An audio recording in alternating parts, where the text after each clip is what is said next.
What's up, everybody, and welcome back to another video from the Scalar Learning channel on the SAT, but this is a special video. This is about the newly released digital SAT, and this is, of course, everything you need to know about the digital SAT. This is very important for anybody right now who is in high school, is planning to apply to college soon, as this will be a requisite test that's going to be along your journey. Now, of course, you can either take the ACT or the SAT if you do want to submit a standardized test, but this is all about the new digital SAT, which is on the forefront of testing, which has increased accessibility and a lot of other benefits that you might want to consider when choosing between the two tests. But I'm here to tell you everything you need to know so you can make a well-informed decision on not only registering and getting yourself set up, but also how to prepare. Let's do it. So first, we're going to start with a little background, a little history of the digital SAT or the DSAT. So this was first announced in early 2022. If you do remember, this is shortly after the pandemic kind of swept across the country. It really shook things up. It changed the stance for a lot of universities around whether or not to even use standardized tests as part of the admission criteria. Now, there is a video that I recently made as to sort of the new research that's showing the value of standardized tests, and I think a lot of schools are readopting these standardized tests into their admission criteria, which we'll touch on a little bit later. But anyways, so now they announced this digital SAT, I think, to address some of the accessibility issues that were brought up during those times. And now it officially launched in the spring of 2023. That's about a year ago from now. And that was provided to students internationally. So international students have already been taking this test for about a year. And now in 2024, this is when this video is being shot. This is when it's finally rolled out, going to be rolled out domestically for US students. And the last thing is the College Board says that the transition to digital testing makes the SAT easier to take, easier to administer, and more relevant.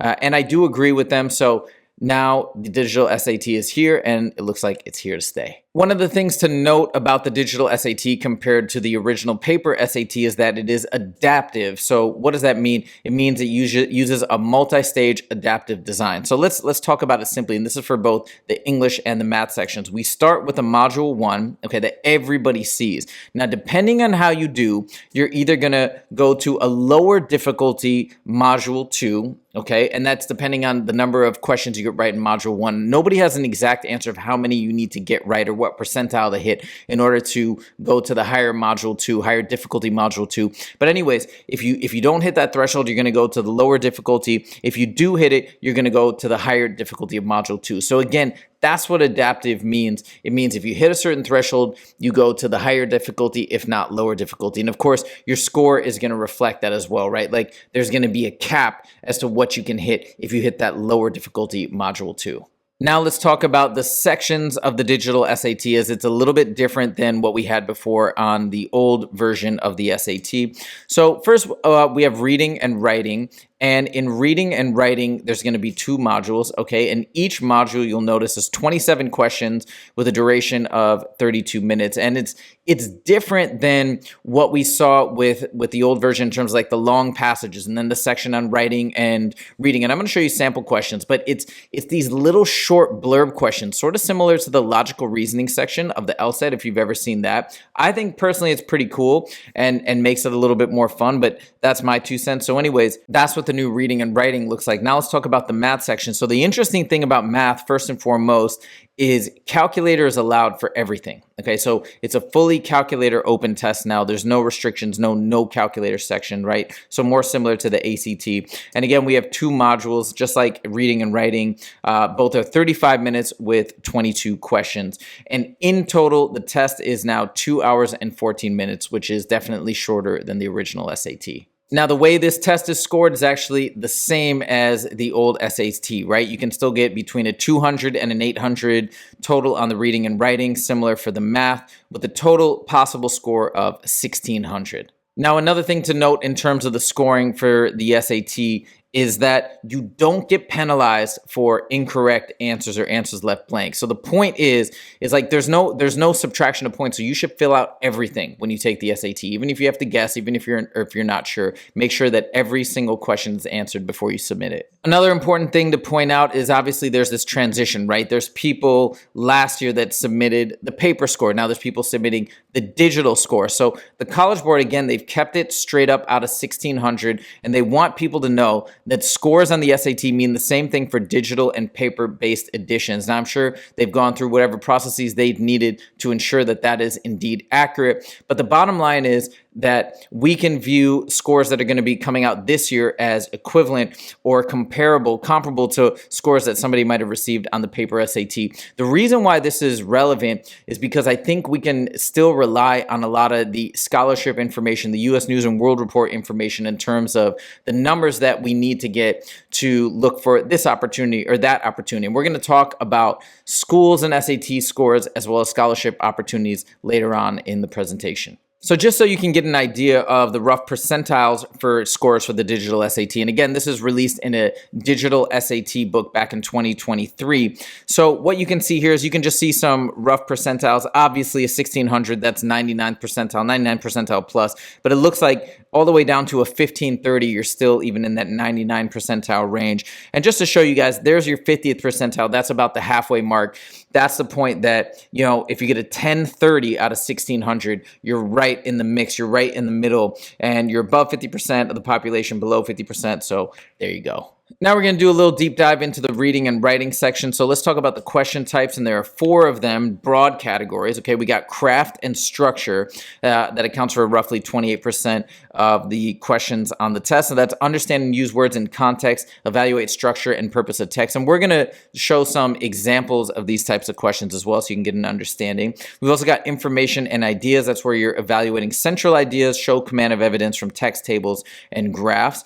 So almost like a little bit of a science element to it there. Then we got standard English conventions, edit text to conform to English conventions. We're talking about structure, usage, punctuation, things like that. And last but not least, at 20%, expression of ideas, revise text to improve the effectiveness of written expression. So here's an example of a craft and structure, and this is a subcategory from Khan Academy. They call it words in context, okay?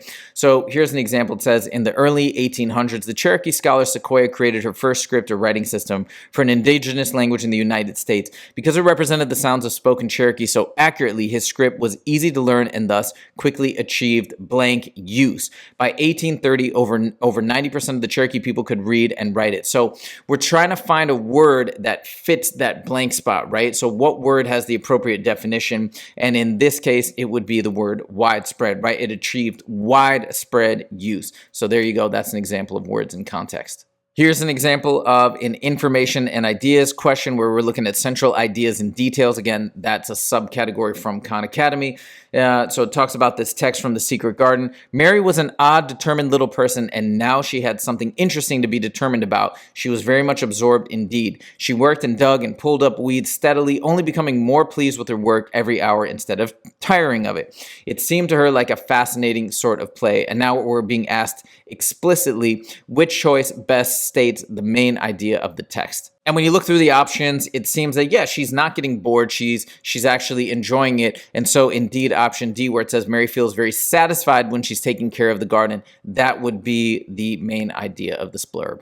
Here's a standard English conventions question talking about transitions. And here we're trying to figure out what's the appropriate transition from sentence to sentence. So we'll read these sentences. Each ice age is so destructive, though, that it largely erases the geological evidence of its predecessor.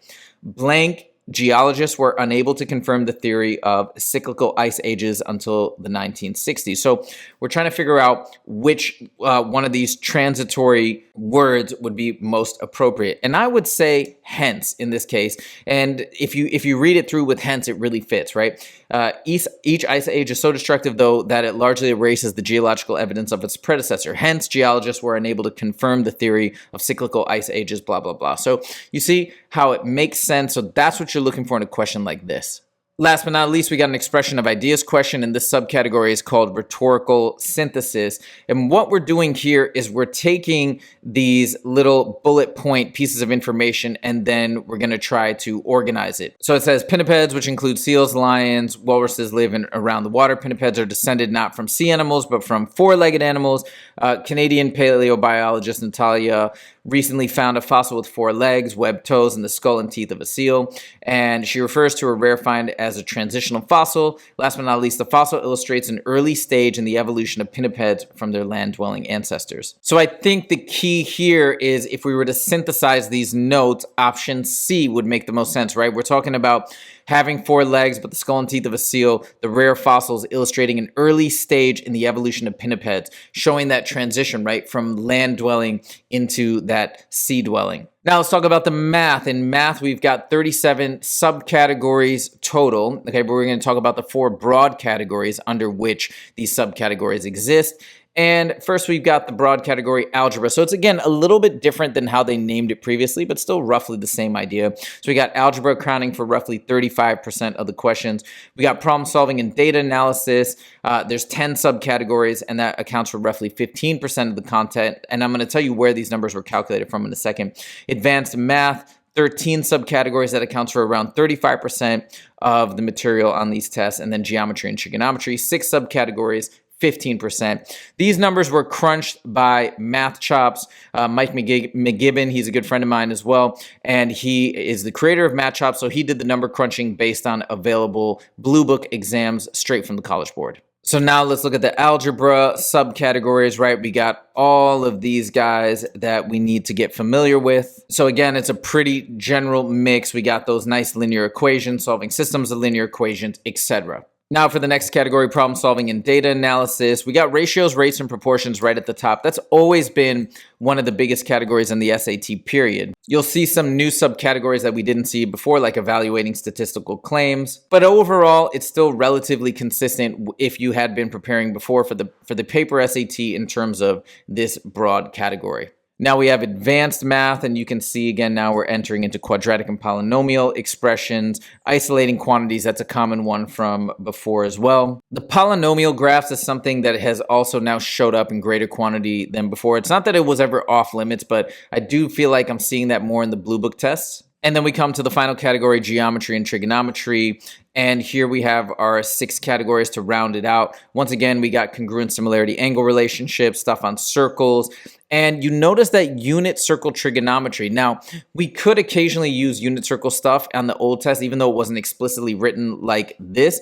But knowing the unit circle, I think, is a wise thing right now. There's workarounds if it's difficult for you to memorize, but it definitely does come in handy on this test. Now, for the question types on math, we've got 2 types. We got multiple choice and we got student-produced response questions, which is similar to the old version. So we're going to talk about the differences of each. The included tools throughout the math section are, 1, you've got this reference sheet that you can pop up anytime. It's always available. You just click a button and boom, it shows up. That's super cool. You don't have to flip back to the front, right?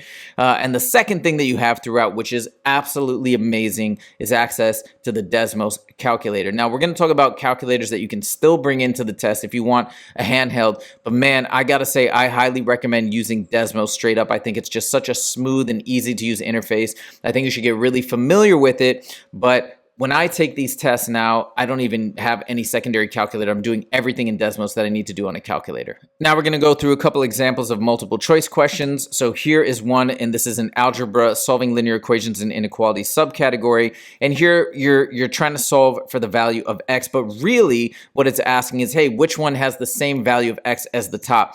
Now, one of the ways that you get to the answer here is by isolating, aka just subtracting 6 from both sides, and then you end up with option C. But this is just one example. Here's another example of a multiple choice question from the geometry and trigonometry category on congruent similarity and angle relationships. So this has to do with parallel lines and then finding W based on knowing that other angle is 170. This leverages the information of corresponding angles being congruent when you have parallel lines, meaning if that angle is 170, since W is a corresponding angle, it is also 170 degrees for the win. Done.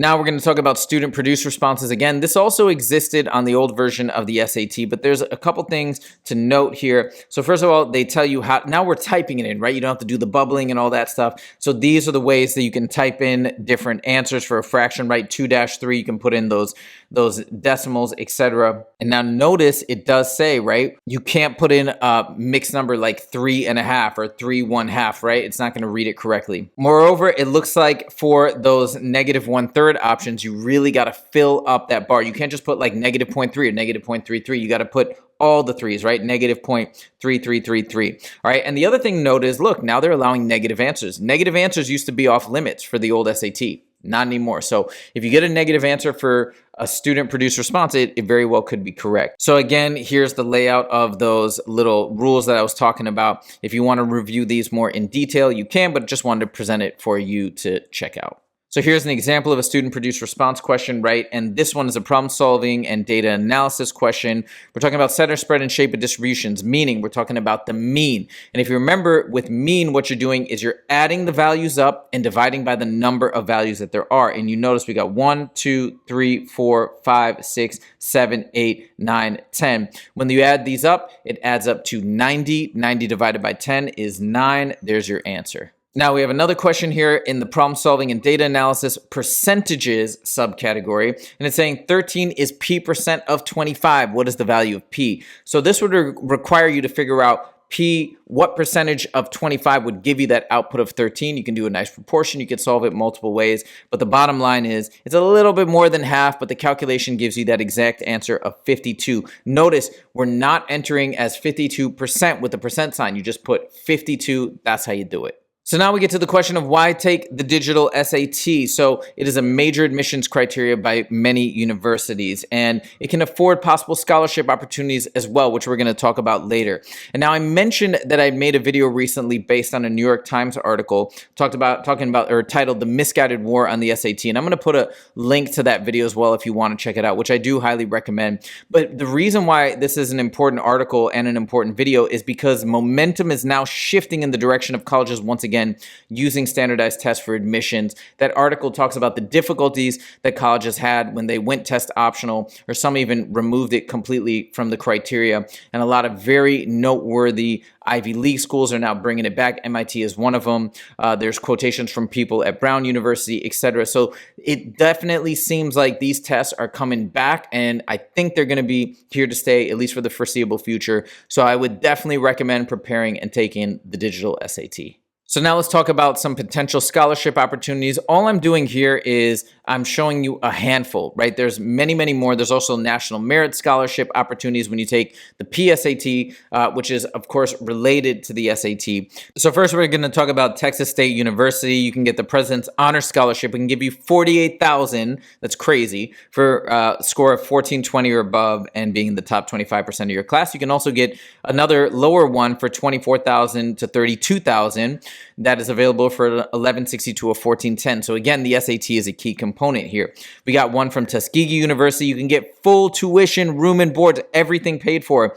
You could potentially get this, right? It's not a guarantee, but with the 3.7 GPA and 1300 to 1420 or above on the SAT. We've got another full tuition scholarship from the University of Alabama. Now, of course, this is quite difficult, right? A 4.0 and a 1600 on the SAT. Getting a perfect score on the SAT is very, very difficult. And even with top students, you just can't predict. You can always make a couple mistakes, but I'm just saying that's an incredible opportunity. You'd have everything paid for. Last but not least, we got another example from University of Arizona, that Wildcat Award anywhere between $750 and $12,500 when you've got a 4.0 GPA and something above a 1420 on the SAT. Now let's talk about digital SAT scores that we're looking at based on university. So this is if you're starting that process, maybe you're in 9th grade, 10th grade, and you're like, all right, these are the schools that I want to go to. What are the scores that I would need? So if we look at Princeton Review, this is number one. This is top of the heap, right? And they're looking for really high SAT scores between 1500 and 1580. That's for the 25th to the 75th percentile. Now, that means that 25% of the students are below this range. 25% are somehow higher than a 1580, right? So maybe a 1590 or 1600, which is crazy. That's so high. But anyways, that's the range. It's not definitive that if you're outside of it, you have no shot. But this is something that you might want to shoot for. Now we can look at University of Michigan, ranked 21st. That's my alma mater. And you can see it comes down from anywhere from a 1350 to a 1530. Could be something you would shoot for. Now, as we go a little bit lower down in the rankings, we got University of Georgia coming in at 47. Check out those scores, 1220 to a 1420. Again, this is all from U.S. News, World, and Report. We've next got University of Arizona, which I mentioned, with the scholarship opportunities ranked 115th in the country, and their ranges are from 1140 to a 1370. Once again, these are for the paper-based SAT, but as I mentioned, the College Board themselves has said that we can there's an equation, right? A score on the digital SAT means the same as paper-based, so I'm assuming that these scores will stay relatively stable. Now we got Oregon State University at 142 between 1130 and 1380. We've also got University of Wyoming, now it ranked 216 from 1030 to 1240. So you notice those steady drops as we go lower in the rankings. Last but not least, Clark University, this is ranked 280th. Okay, and we've got anywhere from an 890 to an 1150. Last but not least, William Carey University, and this is 356. Now you notice though that range is actually higher for whatever reason, and obviously it's not like a perfect science, but this one's going to be from 980 to a 1320 for that 25th to 75th percentile. So if you're looking to register for the digital SAT, this is how you do it. I'm going to include this link in the description below so you can click and go. But that's it. Go there, create an account, put in your requisite information, and get going. I myself am registered for the March 2024 SAT, and I did it in advance, and it was already hard to find places to go. So the sooner you do it, the more likely you're going to find a great testing location close to your house so you don't have to drive super far like I'm going to have to. Now we get to the section on how to prepare, how to study for the digital SAT. So there's a bunch of different ways and tools that you can use to study for the SAT. So the first one I'm going to give you is straight from the College Board. You want it straight from the source. What I always say for standardized tests is the key is you want to get the best practice resources possible that most closely align with the standardized test that you're taking. So it makes the most sense to go first to the Blue Book. This is an app that you can download straight from the College Board. It has 4 practice tests, also has a practice digital PSAT, so you can really get the flow and feel for what it's like to take a practice test. Now, do I think 4 practice tests is enough? Definitely not. So we need to go to other resources. And by the way, this is a completely free resource. And by the way, there's the link to where you can access and download the Blue Book. All right, so we're gonna have links for everything. All right, next is gonna be Khan Academy, also in blue, also free. So they have amazing digital SAT resources on Khan Academy that are all free. They go topic by topic, right? Remember those 37 math topics I outlined? They have sections and practice banks and stuff like that for every one of those sections, individualized like so. Obviously, you're gonna occasionally have hybrid problems. They're gonna be a mix of 1 or 2 or 3 different topics, right? That can also exist, but I think they do a pretty good job. I would say historically that the problem with the question bank on Khan Academy is some of the problems are way too hard compared to what's really on the SAT. I haven't fleshed it out. I'm gonna do that this month, and we're gonna be taking all of them so I can really see how it aligns with the SAT thus far. But that's just my little words of caution. But otherwise, this is another great place where you can really work on your skills, both verbal and math. Next, we have the Princeton Review, which I threw on the list. Obviously, it's a long-time established brand, so they've created a digital SAT test prep section that you can go to. This is going to be paid. Now, in full disclosure, I haven't checked out the resources, and in the past, I've always felt like they were okay. I never felt too strongly about them. Later on in the next couple weeks, we're going to do a deep dive into all these resources, and I'm going to give you my ultimate recommendations. But that's my thoughts initially. Obviously, start with the Blue Book and Khan Academy. I'm throwing it out there, but I definitely have a much better resource in terms of practice tests and practice materials that I'm going to recommend at the end of this list. But just wanted to throw that out there as it's a name that you might recognize. Next, we have Test Innovators. So this company I do know well. It's a great company. I use it a lot for IC prep, if you're familiar with that test. So they have a digital SAT practice section set up specifically for the SAT, and it's going to have both practice tests as well as a question bank of specific practice problems, kind of like what they have in Khan Academy. And again, this one is paid as well. Another great company is called ScoreSmart. So this is another option if you're looking for practice tests and practice materials. So now I'm going to come to the one in red that I recommend the highest. Now, I just want to put this out there in full disclosure. I have partnered with them, and we do have a course that we're going to be releasing together very soon, which I'm really excited about. But the reason why I partnered with them is because I think they're awesome, and I think they have the best resource on the planet in terms of digital SAT practice tests. They already have 20 practice tests ready to go, and they're continuing to build on that. The digital video product that we've created together, it's got answer explanations for 660 questions from me. So again, I highly recommend it. I think it's amazing. I think their practice tests are amazing. I think the interface looks just like the blue book, what you'll take on test day. So there's my 2 cents. You can use the code SCALER to get 20% off. Again, that is all in the description below if you do want to use this resource to help yourself prepare. Next, we get to when is the digital SAT offered? And the good news is it's 7 times per year, just like the SAT. And those are going to occur in these months. One in March, one in May, one in June, August, October, November, December. Usually what we'll say is, hey, you know, if you're queuing it up as a junior, you can start with the March, start with the May, and kind of your last go round is going to be senior year October. If you still want to get that score in prior to early apps being due, you can still take it up through November and December as well if you need another shot or two. So those options are there. And this begs the question, what is the best test date to take the SAT? And I have a simple answer.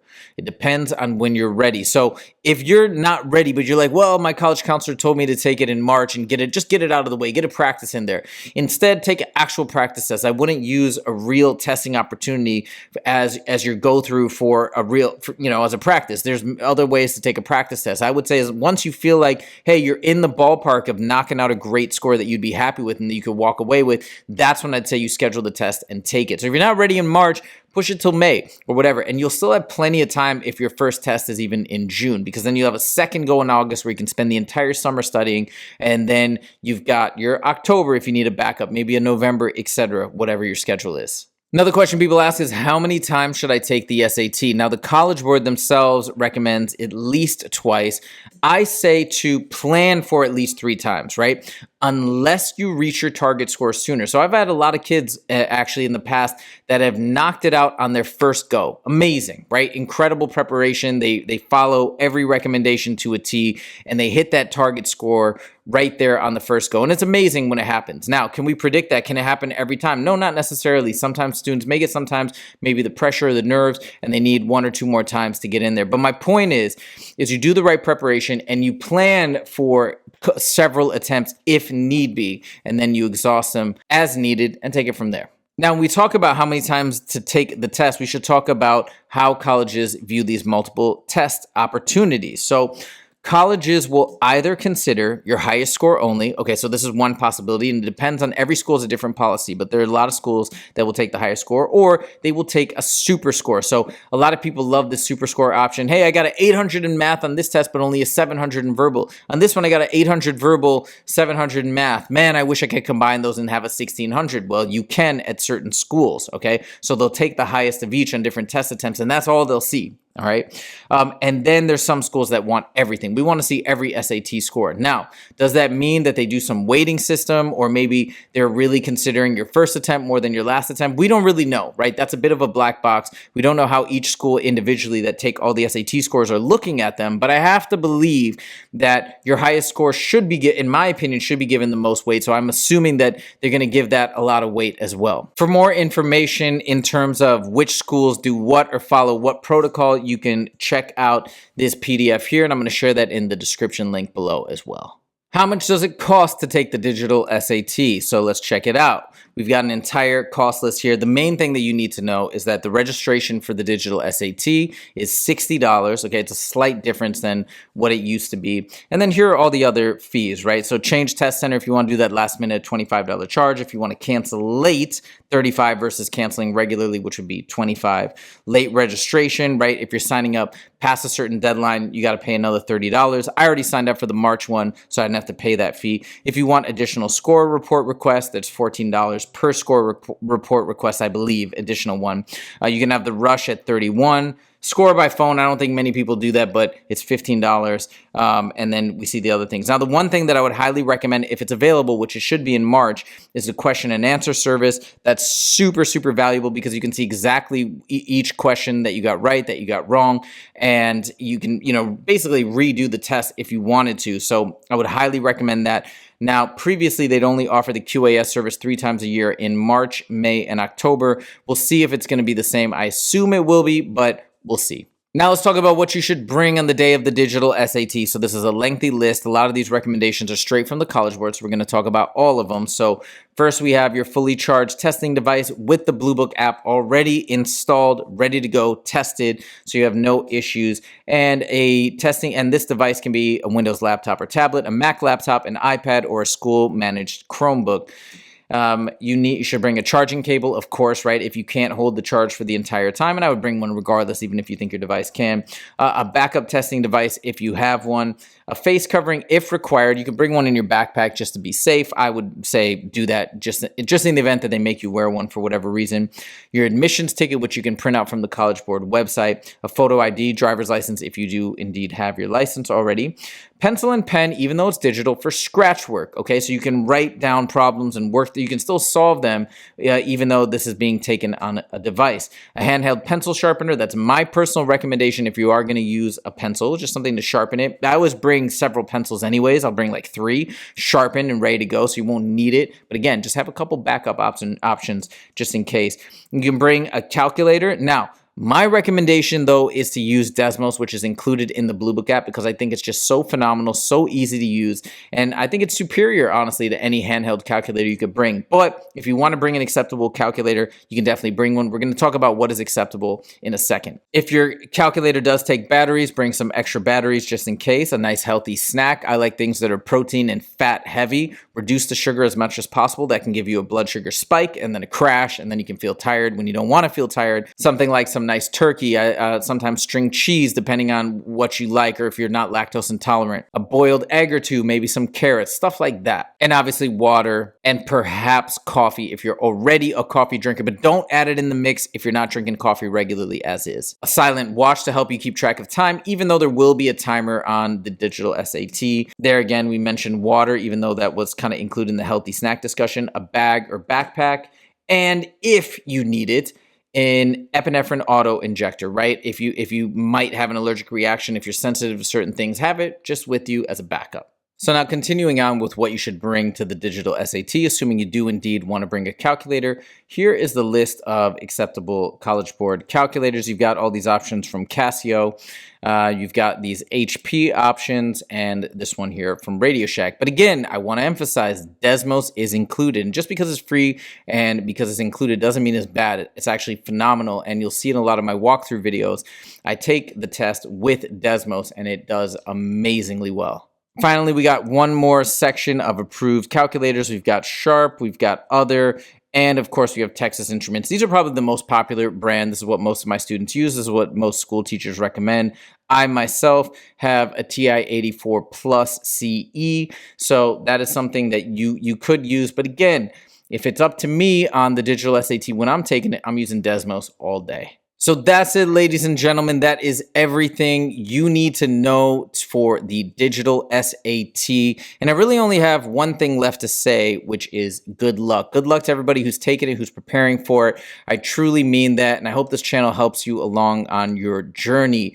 If you do like this video, make sure to click that like button. If you want to see more from the Scalar Learning channel, make sure to click subscribe. And last but not least, once again, check in the description link below if you do want to prepare using what I consider to be the best product on the market for digital SAT prep. Make sure to check out the SAT crash course. Use the code SCALAR. Again, all of this is in the description link below to get 20% off. Thank you guys so much for joining, and I'll see you in the next video. Take it easy.